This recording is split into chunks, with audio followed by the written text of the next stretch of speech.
Welcome back to the channel. आज हम accountancy का एक बहुत important topic bills of exchange पढ़ने वाले हैं।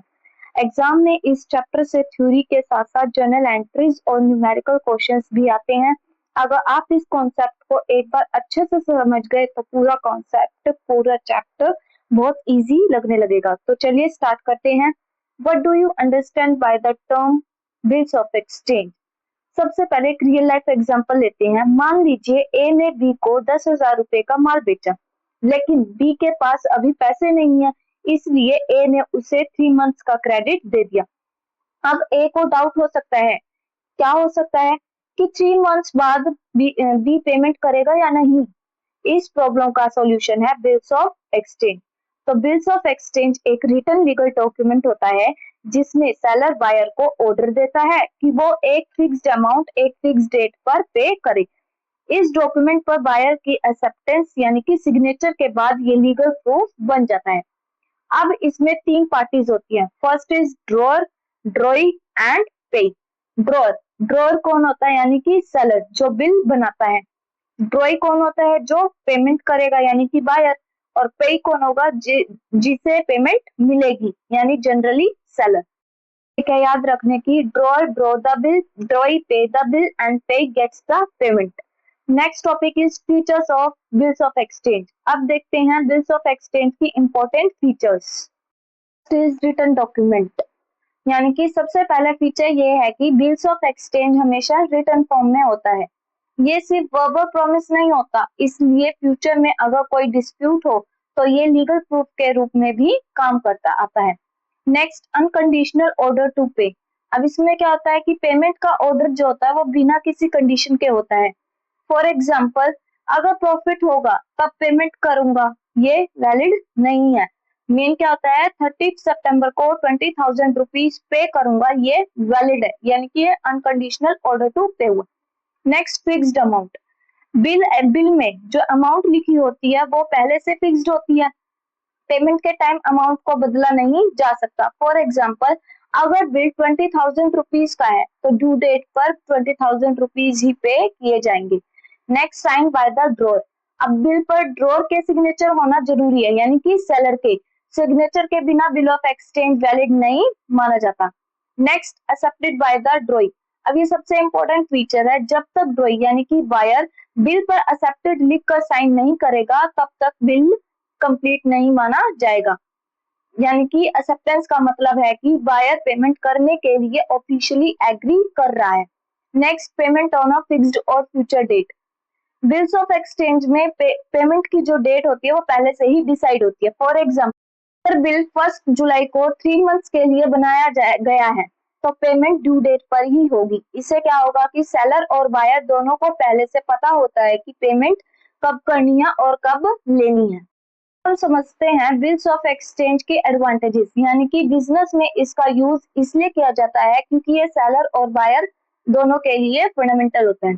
First is safe evidence of credit transaction. सबसे बड़ा एडवांटेज है ये, क्या है कि bills of exchange credit transaction का लीगल प्रूफ होता है। अगर फ्यूचर में बायर पेमेंट देने से मना कर दे तो सेलर के पास रिटर्न एविडेंस होता है। फॉर एग्जाम्पल, ए ने बी को 20,000 रुपीज का माल क्रेडिट पर बेचा। अगर बी बाद में बोले कि मैंने कोई माल नहीं लिया तो ए जो है वो बिल्स ऑफ एक्सचेंज दिखाकर क्या करेगा, अपना क्लेम प्रूव कर सकता है।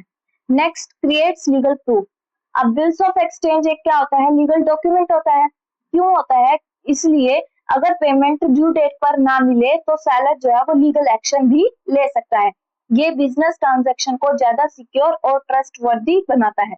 Next, payment date is fixed. अब इसमें क्या होता है कि पेमेंट की जो डेट होती है वो पहले से ही लिखी होती है, इसलिए सेलर को पता होता है कि पैसे कब मिलेंगे और बायर को भी पता होता है कि पेमेंट कब करनी है। इससे क्या होगा कि जो फाइनेंशियल प्लानिंग है और कैश मैनेजमेंट है वो इजी हो जाता है। Next, helps in maintaining business discipline. अब बिल्स ऑफ एक्सचेंज दोनों पार्टीज को अपनी रिस्पॉन्सिबिलिटी टाइम पर कंप्लीट करने के लिए क्या करता है, मोटिवेट करता है। अब बायर ड्यू डेट मिस नहीं करना चाहता और सेलर को भी पेमेंट की सर्टेनिटी रहती है। इससे क्या होगा कि बिजनेस रिलेशनशिप और ट्रस्ट दोनों इंप्रूव होते हैं। Next, can be discounted before maturity. मान लीजिए सेलर को ड्यू डेट से पहले ही पैसे की जरूरत पड़ गई, तो वो बिल्स ऑफ एक्सचेंज को बिल में डिस्काउंट करवा सकता है और मेच्योरिटी से पहले ही कैश रिसीव कर सकता है। जो होता है वो इमरजेंसी में बिजनेस के लिए बहुत हेल्पफुल होता है। फॉर एग्जाम्पल, बिल की ड्यू डेट 30 सितंबर है, लेकिन सेलर को 15 अगस्त को पैसे चाहिए, वो बैंक से बिल डिस्काउंट करवा कर तुरंत ही कैश ले सकता है। बिल्स ऑफ एक्सचेंज जो होता है वो सिर्फ एक पेपर नहीं बल्कि बिजनेस में ट्रस्ट, सिक्योरिटी और टाइमली पेमेंट का स्ट्रॉन्ग लीगल डॉक्यूमेंट है। बिल्स ऑफ एक्सचेंज की एडवांटेजेस देखी, लेकिन हर चीज की तरह इसे कुछ डिसएडवांटेजेस भी होते हैं। चलिए उन्हें इजी एग्जांपल्स के साथ समझते हैं। First is risk of dishonour. सबसे बड़ा डिसएडवांटेज ही यही है कि अगर ड्यू डेट पर बायर पेमेंट नहीं करता तो बिल क्या हो जाता है, डिसऑनर हो जाता है। फॉर एग्जाम्पल, ए ने बी को 20,000 रुपीज का माल क्रेडिट पर बेचा। ड्यू डेट आने पर अगर बी पेमेंट ना करे तो बिल ऑफ एक्सचेंज डिसऑनर हो जाएगा और सेलर को पैसे रिकवर करने के लिए एक्स्ट्रा स्टेप्स लेने पड़ेंगे। Next, legal formalities. अब बिल्स ऑफ एक्सचेंज बनाने के लिए कुछ लीगल फॉर्मेलिटीज फॉलो करनी पड़ती है।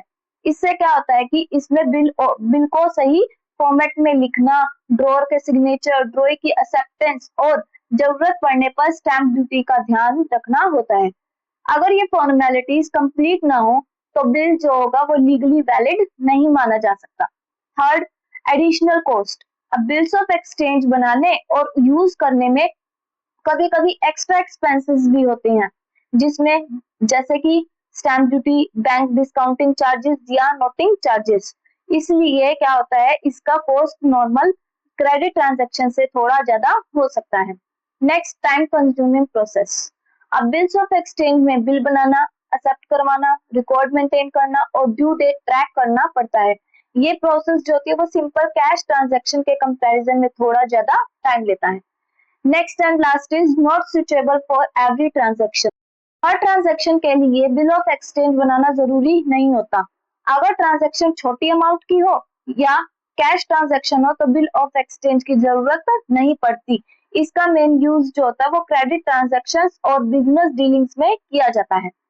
कंक्लूड कर देखें तो इसका क्या कंक्लूजन निकलता है कि बिल्स ऑफ एक्सचेंज बिजनेस को सिक्योर और ऑर्गेनाइज बनाता है, लेकिन इसके साथ लीगल फॉर्मेलिटीज, एक्स्ट्रा कॉस्ट और डिसऑनर का रिस्क भी होता है। इसलिए इसका यूज सोच समझकर और मेनली क्रेडिट ट्रांजैक्शंस में किया जाता है। आज की वीडियो में हमने बिल्स ऑफ एक्सचेंज का कंप्लीट कॉन्सेप्ट समझा, इसका meaning, definition, parties, features, advantages और डिसएडवांटेजेस। मुझे वीडियो में हमने बिल्स ऑफ एक्सचेंज का कंप्लीट कॉन्सेप्ट समझा, इसका meaning, definition, parties, features, advantages और डिसएडवांटेजेस। मुझे उम्मीद है कि अब ये टॉपिक आपको इजी और क्लियर लग रहा होगा। अगर वीडियो पसंद आई हो तो और आपको कुछ नया सीखने को मिला हो तो प्लीज चैनल को लाइक, शेयर और सब्सक्राइब करना ना भूलें। से रिलेटेड कोई भी डाउट हो या किसी न्यूमेरिकल या जनरल एंट्री में कंफ्यूजन हो तो कमेंट्स में जरूर पूछिए, मैं आपके हर क्वेश्चन का रिप्लाई देने की पूरी कोशिश करूंगी। नेक्स्ट वीडियो में हम बिल्स ऑफ एक्सचेंज के नेक्स्ट इंपॉर्टेंट टॉपिक को डिटेल में कवर करेंगे, इसलिए चैनल के साथ जुड़े रहिए। Thank you so much for watching, take care, keep learning.